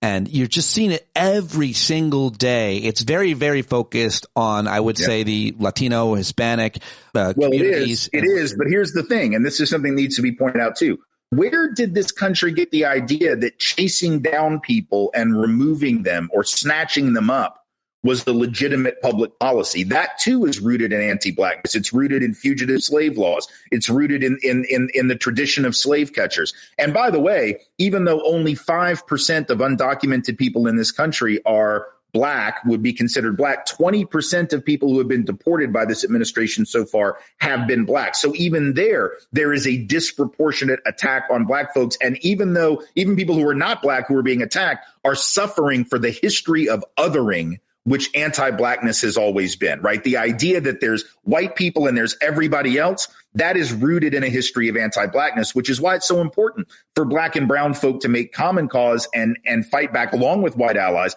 against this larger system of white supremacy, because it's all rooted in the idea that there are real Americans and there's everybody else. And the real Americans in their mind are the ones who were considered Americans when the Naturalization Act of 1790 was passed, which said free white persons and only free white persons could be citizens of the United States. That is what they want to take us back to. That is what they have always believed. Before we leave, because I know we're running short on time, but I want to mention one other thing, PF thing, that I want folks to know about, especially if you are in New York on Monday evening, or if you know people who are, please let them know. This is the 11th anniversary of the Say Her Name perform the Lives That Should Have Been performance. It's a staged reading that's being done with these incredible actors. This is the 11th time that we've done it. It is an annual gathering, a fundraiser on December 8th, an evening of artivism, storytelling, and ritual to honor the lives of Black women who have been killed by law enforcement. A lot of times we talk about, reasonably so, Black men who have been disproportionately affected by police violence. We forget about the disproportionate number of Black women who also have been. And so we're doing, as we have done now 10 other years, it's a 90-minute stage reading of essentially the stories of some of these women and the mothers of these women talking about what would have happened had their lives not been taken. And so you can go to the show. It's going to be at the Atlantic Theater Company, Linda Gross Theater in Manhattan on 20th on Monday night. The doors are going to open. It's 336 West 20th Street, Atlantic Theater Company. In New York, doors are going to open at 6:30. You can get your tickets on Eventbrite. I sent you the link if you can potentially share that. It should be in your email. It's going to be an amazing evening where we're going to really sort of re-envision and reimagine the story of these women whose lives were cut short if they had not been. And it's just a powerful night of artivism and just lifting up these stories. So if you're in New York, please, by all means, come out and see the show. Very cool. I will share the link in the show notes, which this will be up by Monday. And I think I will go. I think I might go. Please do. And tell everybody that you know to come out, because I really it's just an incredible opportunity to see some really good actors who are going to be doing this. We've got Tony Award winning actor Kara Young is going to be the MC. Got some incredible folks, and every year it's just really powerful. So the more people that come out, the better. Is there an opportunity, self-interested question, to schmooze and connect with people, or to even interview people? Possibly, yeah, I would imagine. I haven't really thought about it, but I would think so. Maybe put me in touch with somebody. I'll touch you after. But like, if there's any way for, I'd like to connect and get people. Yeah, I mean, some of the, and the great thing is some of the mothers of these women whose lives were lost are going to be there. And so, and they come to these events and so it's very powerful. Now I don't want to go.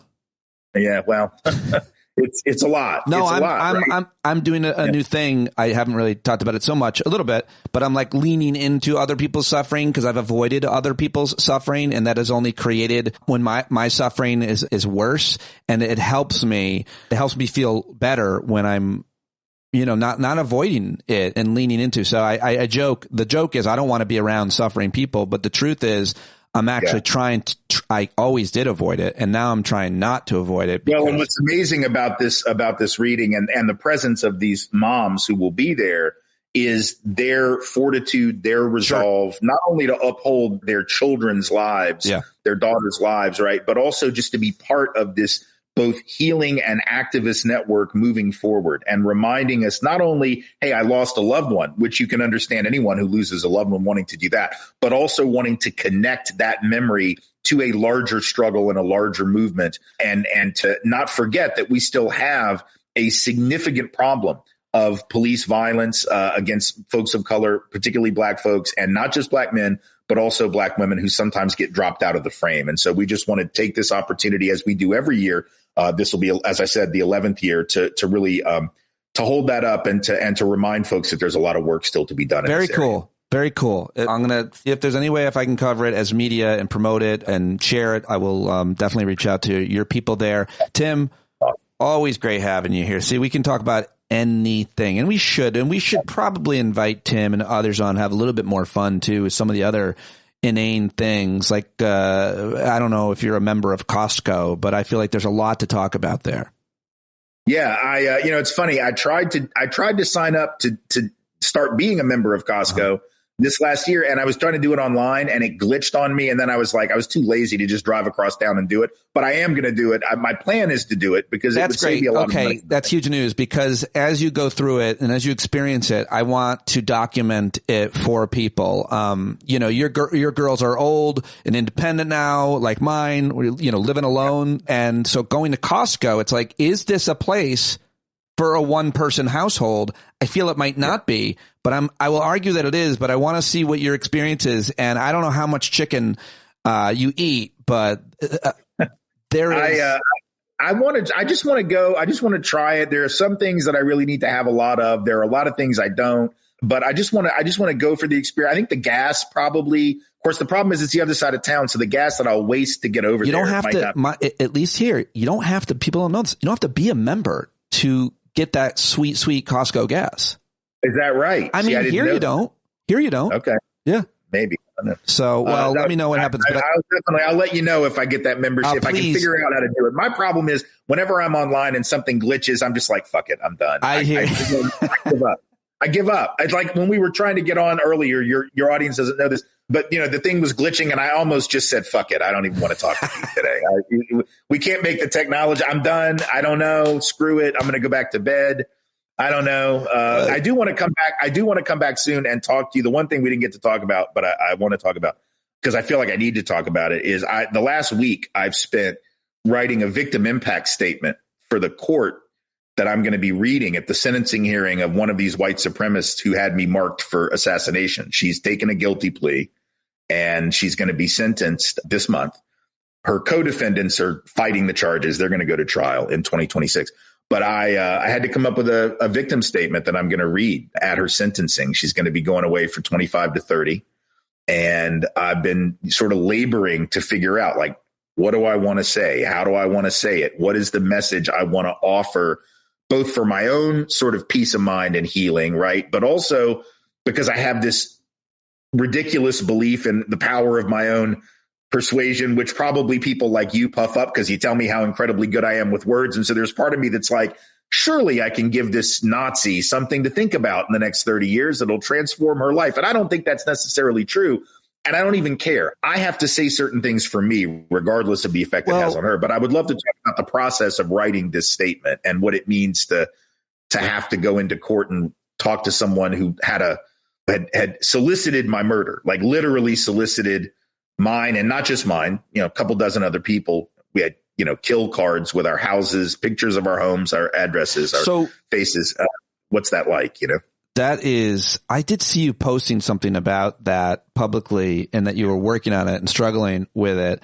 And I would like to talk with you about it, but not until I know more about the situation and until you kind of come up with it. The only thing I would say is, like everything else that you do, I think when it's done publicly or transparently, like you're doing this in hopes to maybe get through to her and for yourself, as you said. But if the statement were public, which it will be, if you want it to be, it's a potentially a violence interrupter for someone else who might go down that path. Listen, there's real penalties for these things you do. And more importantly, I'm sure your words are going to have to do with a deeper context there. And so I think it might be something that is not only good for you and this woman, but also for the rest of us to understand motivations and maybe even prevent someone from going down that path.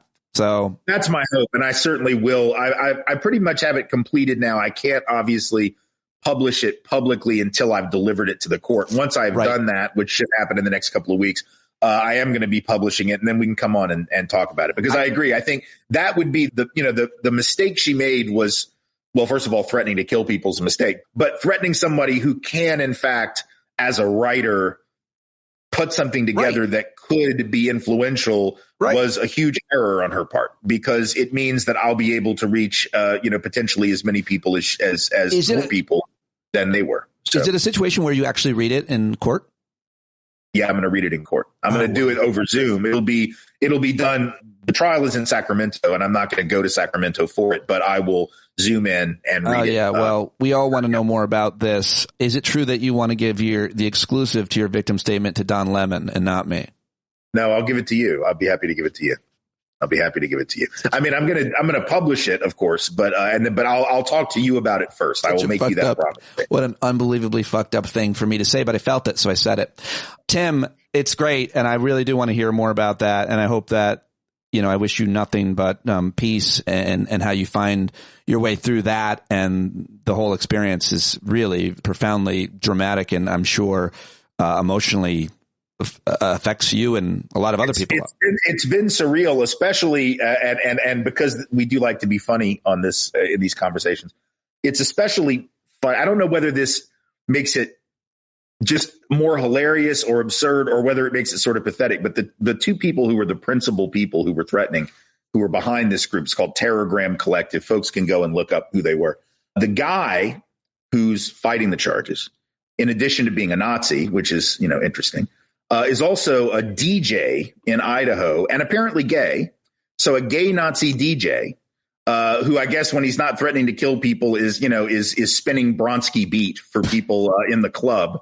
And the woman who is taking the plea, who I've written this statement for, among other things, a few years ago was making a living reviewing dildos online and selling.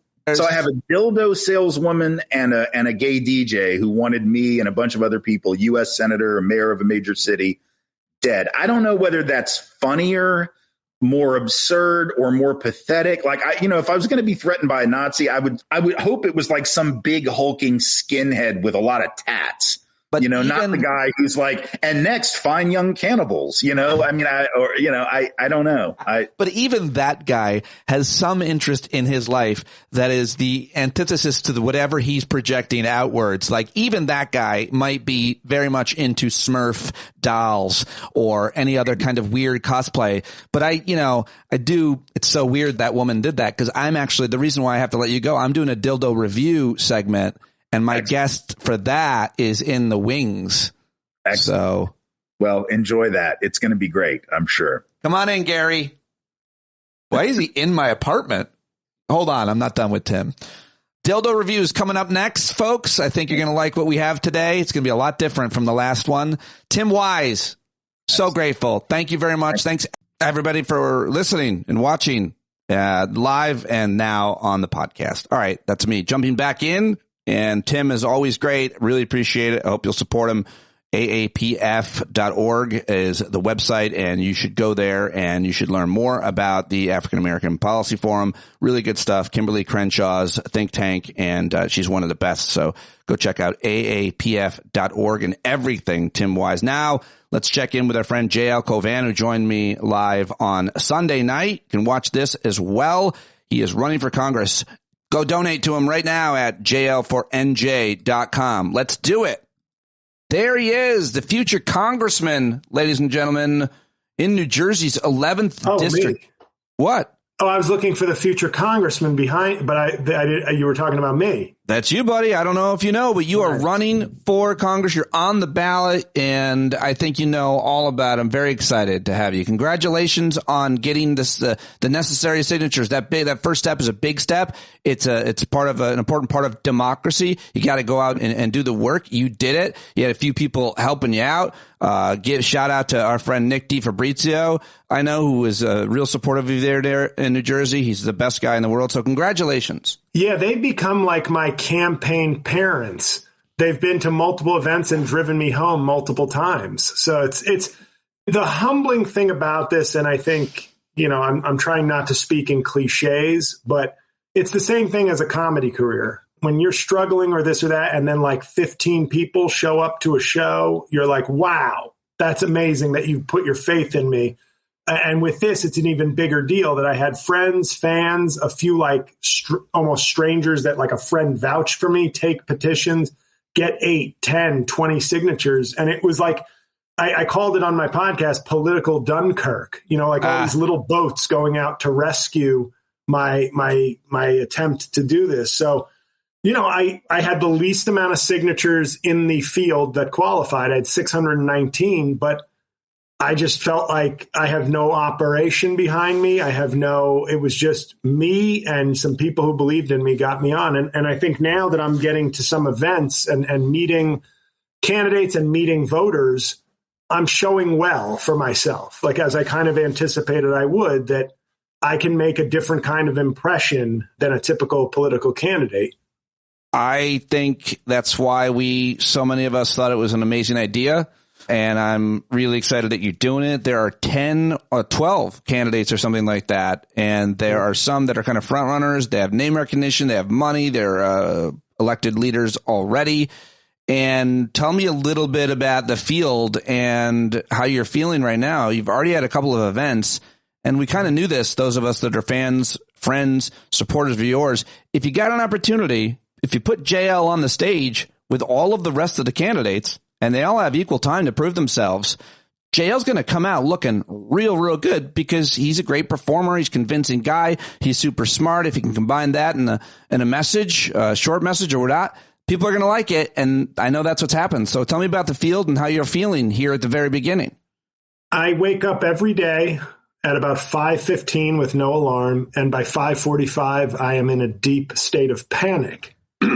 So that's the energy that wakes me up every morning. And it is my day job, which I am still doing, is very stressful, but this has added a new layer of stress because, and I've said this to you before, I think maybe not on air, maybe on air, it is very weighty. Like, this is public service. This is a big deal. I am not concerned, and it's to tell you, I'm not concerned about the little things like, what if they discover a comedy bit that was offensive? Now that I'm in it, I could care less about that. I want to meet people. I want to get my message out. And like, you keep worrying every day, like, am I doing enough? That said, the leaders of I think the three leaders in the race in sort of order would be former Congressman Tom Malinowski, very bright guy, very sharp guy. There are some things maybe that could work against him in that he doesn't live in the district, that there was, I think, a stock trading investigation into him. And in this current climate where we're looking maybe for a little more good governance, those could be negatives. How come you're not already casting aspersions, doubt, or making jokes about any of that? You're not attacking. I'm not giving away anything in terms of my plans, but I have written an ad for myself that I think will draw a contrast of what kind of candidate I am versus some of the leaders in the race. But the next candidate is a guy named Brendan Gill, who is probably the clear second of the front runners. And he is the Essex County, I want to say, commissioner. And he has a lot of institutional support. Phil Murphy, the governor, has endorsed him. He's, seems very well liked and very well known by his constituents. And Essex County is a huge part of the electorate here.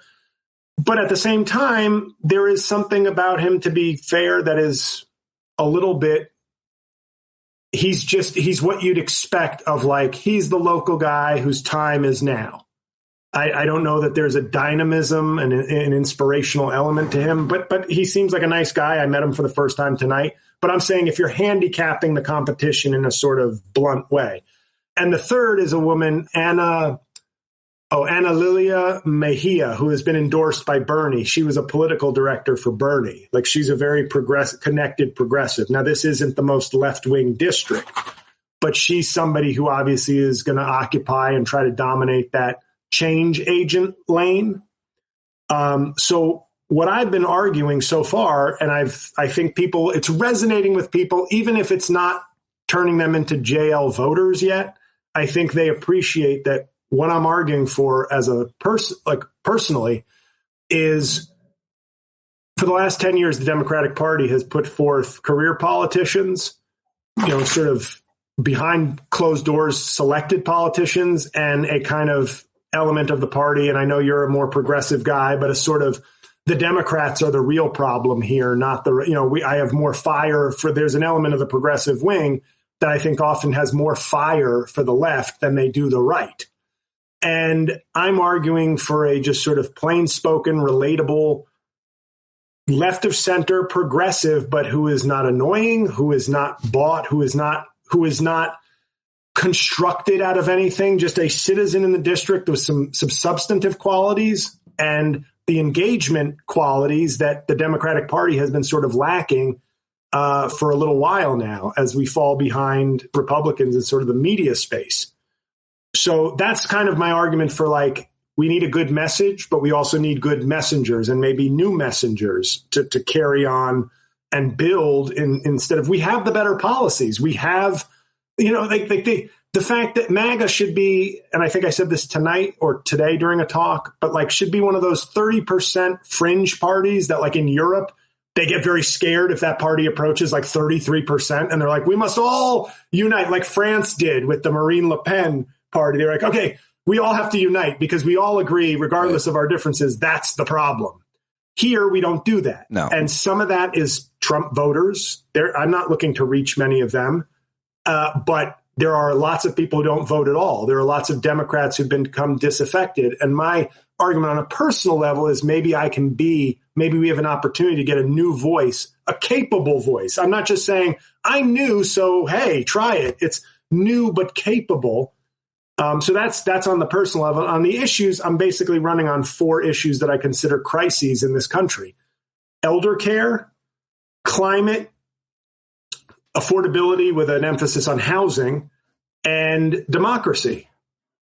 And I think when you're in a crisis, picking the same types of candidates who've led to a decade of either inertia or intra-party conflict it's a crisis. These are crises and fresh voices, people who can reach and inspire new voters, but also keep your base together, keep those people from being concerned that you're too much or too risky, is the balance I'm trying to strike. So that's on a personal and policy level. That's the basic pitch that I'm throwing out. You have done a couple of events for a couple of kind of local Democratic organizations throughout a state, at least in mine. We have a town organization, Town Democrats. We have County Democrats, where I live in Rockland County.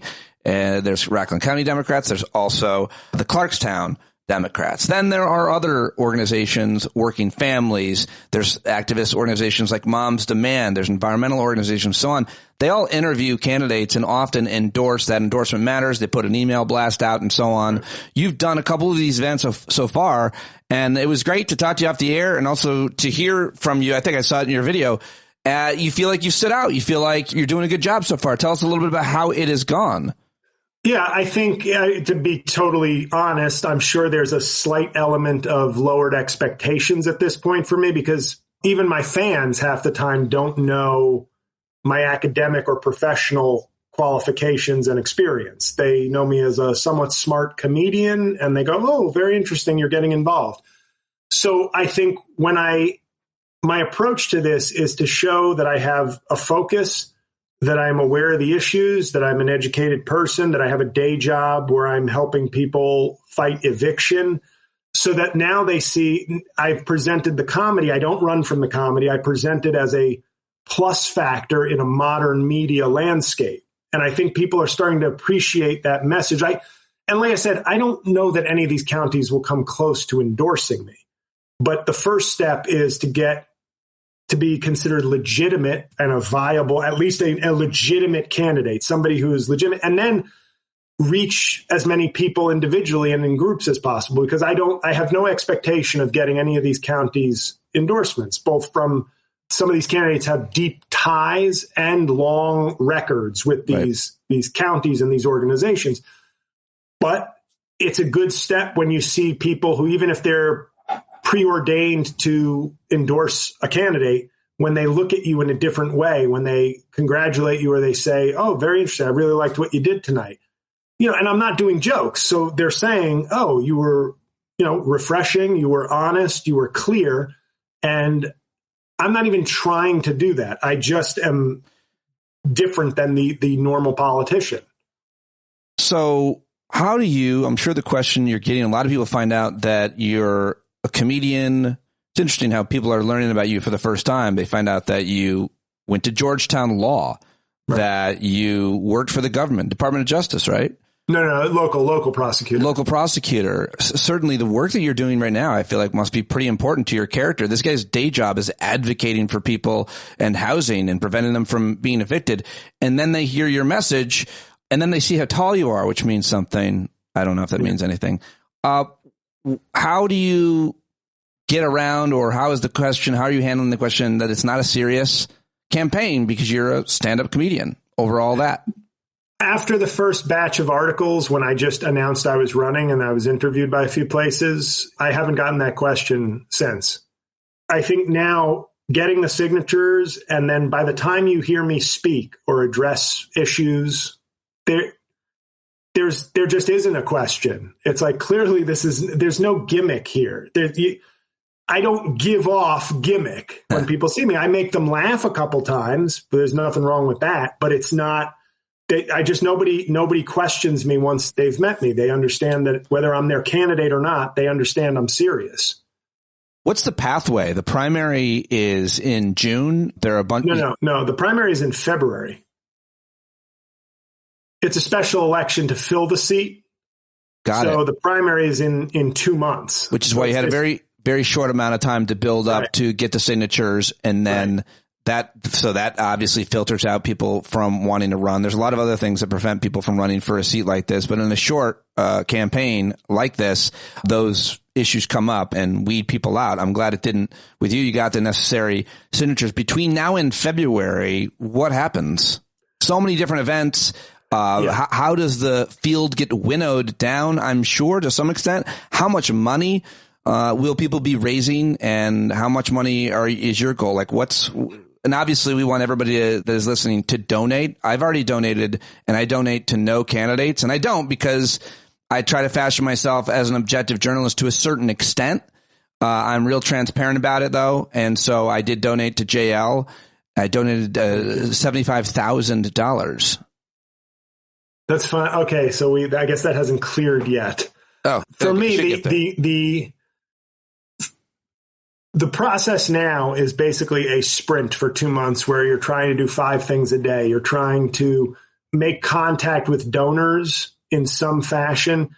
I've already written my ad. I have to get that made. I have to get photos done, like for flyers, and to bolster the website. So there's a lot of cosmetic things, and all that time studying, boning up on some of the intricacies of some policies, constant messaging, and then constantly making sure that I'm invited to as many of these forums as possible. And then we're going to hit a point where, hopefully by Christmas, I will have made a name, in other words, made a name. People are aware of me, whether that's through advertising and or events. And then it's going to have to become, much more hardcore after that. If I'm viable post Christmas, then it's keep raising money. But now I think once I have people's attention, I think I'll be able to do something. But the issue for me now, in terms of selling myself to people, is the kind of, how we always say, everybody hates their congressman, or everybody hates Congress. Everybody thinks we need to change Congress. There are horrible approval ratings, and everybody's congressman gets reelected.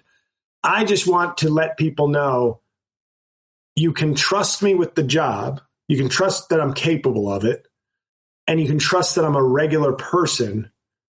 And you can trust that I have different skills that the Democratic Party needs right now. Yeah. That's the sort of 3-legged stool I'm trying to run on, which is you can trust me with the job. If you're a progressive or you're worried about my credentials, you see I'm a lawyer.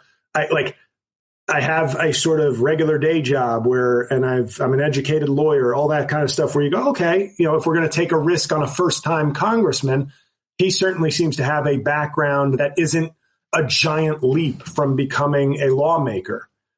But if you're looking for something different, I think even someone like Mejia in the race is a institutionalized Bernie-backed candidate. Not saying that's bad. I'm just saying the outsider, my joke that's been doing well is when I say, a lot of these people are calling themselves grassroots, then I think my campaign needs to be called soil-based, because I'm certainly under whatever they're calling grassroots. I like that.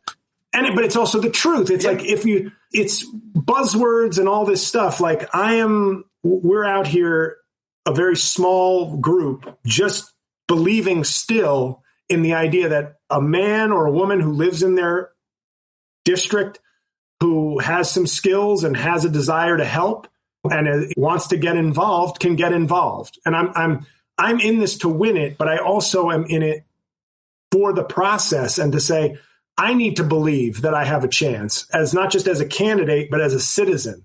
I want to believe that, yes, not everybody can do it, but maybe I have enough insomnia and toughness and talent that I can make a go of it. The hardest thing is to not make campaigning, especially in this short span of time you have, your full-time job. And you have a full-time job advocating for people to prevent eviction, housing. And how do you do it when you're running against people who don't have that? And for whatever reason, they have money, they have health insurance, they don't need a job. Their job can be campaigning. That to me is the main issue that stands in the way, obstacle for people, ordinary people, as you described them, from their own town running for office. Because, you got to have a job, but your job also needs to be campaigning all day, every day. Yeah. And there may come a point, obviously, both between my work and my campaign manager, it seems that if we make the leaps we hope to make, that January might be a different situation. And I might have to ask for an unpaid leave. But for now, I just think the reason people have put faith in me about this case, about this race, but I also have a responsibility to other people that's very serious. And if I'm in a position where it becomes, hey, you're in striking distance or you have a shot, the opportunity to be a lawmaker and do things at that level for the people that I help and work with, that's worth the risk, because maybe I can do much bigger things and help many people in that situation. But until that moment, I have to just be exhausted, because I want to do this and I'm going to give everything I can to the campaign, but everything I can give is not going to be what Tom Malinowski or Brendan Gill can give, and their staff and PACs and whatever else. They get big money and they have PACs, other big money, raising money for them. All those people have an interest in an ask, if we're being honest. What have you learned so far from talking to people out there, getting signatures? You've been all over this district. You've gotten to, I'm sure, learn about it and see places and talk to people you never thought you would. You obviously are a real smart guy. You have your finger on the pulse. You understand issues and policy very, very well. And so what have you learned? But what have you learned from people that you're talking to? You like talking to people. So how's it going? What are you hearing? I do. I think I've seen people who've inspired me and made me feel good. And I've seen and talked to people who made me feel very depressed about the state of our country. And I'm not talking about like rude MAGA people who say like flippant, awful things. It's like, whatever. If I wasn't holding the clipboard, like the clipboard is like basically like, oh, he's trying to do good. We can say whatever we want to the giant man. If I didn't have a clipboard, people wouldn't say the things randomly to me that they said. But I found myself sometimes dismayed at the lack of engagement from me. Not like when they would talk to me and they'd like not understand what Congress was. And you're talking in like affluent neighborhoods. And I'm thinking, wow, you're that removed from even now, even the Trump regime is not spurring you to maybe just a little more civic engagement. And I get some people check out for health, mental health, and like it's too over. But these aren't the people. These are the people who feel like they've been checked out. And then you have a conversation with people, whether they sign or not, that's enlightening and interesting, and just that person-to-person engagement that we just don't have as much of anymore. I like it. You know, I like trying to win over people. I like hearing their opinions on things. I like making somebody smile or making somebody feel like, hey, that's nice that you're out there trying to change things or do something. And I say it's nice that you stop to talk and that you care, because I never ignored people with petitions, but I would just kind of go, no, I'm sorry, I'm too busy. I'd at least acknowledge them as human beings. Plenty of people just would be like, yeah. And I'm just like, hey, it is what it is. I'm bothering you at your store. Can I tell you my funniest interaction? Yes, please. So I go to Whole Foods in West Orange, which is not in the district, but it's like in this little tiny area that's not in the district, but lots of the district comes to this Whole Foods. And me and my buddy are there, and he was just there for support, which was a very nice thing. Like, he couldn't take a petition because he's a New York voter, but he just cheerleaded for me and hung out with me, because this is very lonely, a lot of this stuff. Just somebody being with you is like makes it 10 times better, even if they're not doing any of the work, just so you don't feel alone. But we're there, and like in 6, 7, 8 minutes, we're getting like 6 signatures. So I'm like, this is a gold mine. If I hang out here for 4 hours, we're going to get 100 signatures. And then the store asked us to leave. They said, hey, and I was like, okay, we walked to another area, but it was just, we had to leave then and go to a different supermarket because we weren't getting the foot traffic anymore. But a woman who had signed my petition reluctantly, and she said, I'll sign, but I'm not giving you my address. And I go, well, if you don't have to sign, but if you don't give me the address, it just won't count for anything. She goes, okay, fine, I'll sign my address. So she signs, but then she comes back before we leave. And she goes, I'm sorry, I just forgot to fill something out on your form. Now, I know she's going to cross her name out. But she starts crossing her name out. And I was like, you could have just said, like, I don't want to. I changed my mind. That's fine. She goes like this. I mean, people shop for food here. And I said, is that the new there are children present? What do you mean people shop? You're crossing it out because I violated the sanctified space of a supermarket parking lot? It was such a weird. If she had just said I changed my mind, I'd be like, absolutely. You don't want to be on a list or on a thing. Fine. People shop. She was like shaking her head and being like, I'm sorry, people shop for food here. That is outrageous, but also could be applied to any place or space. The most where would be the most appropriate public space or public adjacent space to collect signatures for the petitions booth in the middle of the park is the only place where you may gather signatures. Keep your petition signing to the lowly trafficked petitions booth, which is just out there on the outskirts of the district with no lights, and it's surrounded by a moat. It's real hard to get petitions. People have to row to you to get petitions and beg you to sign. That's wild. Huh. Well, yeah. But overall, it's exhausting. That's not changing, but for me, the more people I get to meet, now that I'm a candidate, not just sign this, now that like the people I meet will be voters, will be people, like I feel energized from this, even though I'm tired, because